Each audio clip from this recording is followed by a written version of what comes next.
é a do fim da tarde de ontem. O Senado aprovou nesta terça-feira a proposta de emenda à Constituição que criminaliza a posse e o porte de qualquer quantidade de droga. Foi acachapante, 53 votos a favor e 9 contra na primeira votação. E no segundo turno, que é obrigatório, né? O Senado precisa aprovar 2 vezes para referendar uma PEC, 52 votos a 9.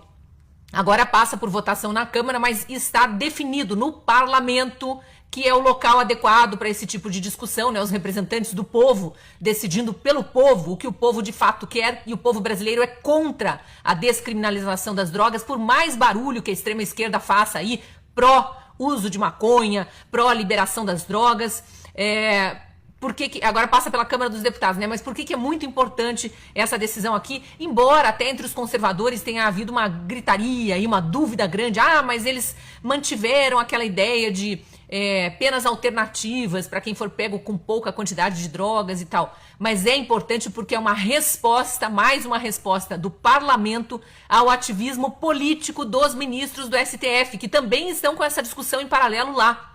Qual é a discussão no STF que está nesse momento apenas parada porque Dias Toffoli pediu vistas quando estava sendo julgado o caso lá? Lá no STF eles querem liberar uma quantidade pequena, entre aspas, de drogas, como se fosse apenas uma característica de uso, da liberdade da pessoa. Se ela quer se autodestruir, o problema é dela, ninguém tem nada com isso. Não é bem assim. A gente precisa ficar muito de olho no que está acontecendo no STF quando essa discussão voltar à pauta. Por quê? Porque tem uma proposta lá para descriminalizar até 60 gramas de maconha. E eu tenho fontes que são ex-viciados em drogas, em tratamento, pessoas que dizem que estão numa situação já deplorável de saúde, inclusive morando fora do país, e que mandam informações para mim dizendo o seguinte: 60 gramas não é pouca coisa. 60 gramas de maconha seria o equivalente aí para fazer mais ou menos 600 cigarros de maconha.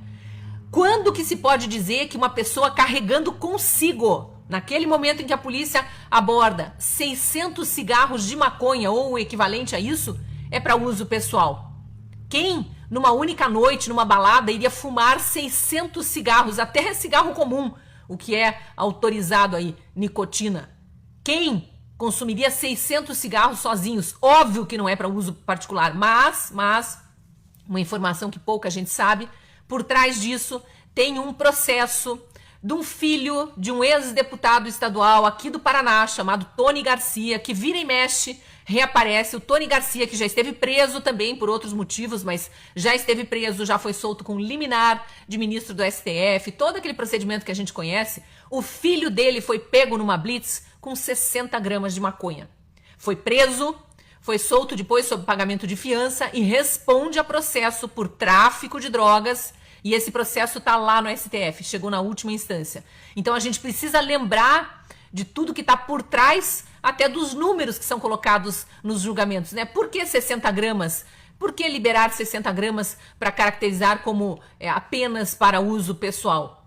Então o que aconteceu no Senado ontem foi uma resposta clara a esse ativismo político que está acontecendo no STF, e quase sempre com algum intuito específico de beneficiar alguém em específico. Não estou afirmando que seja o filho desse ex-deputado estadual aqui do Paraná, não, mas pode ser. Precisamos ficar de olho.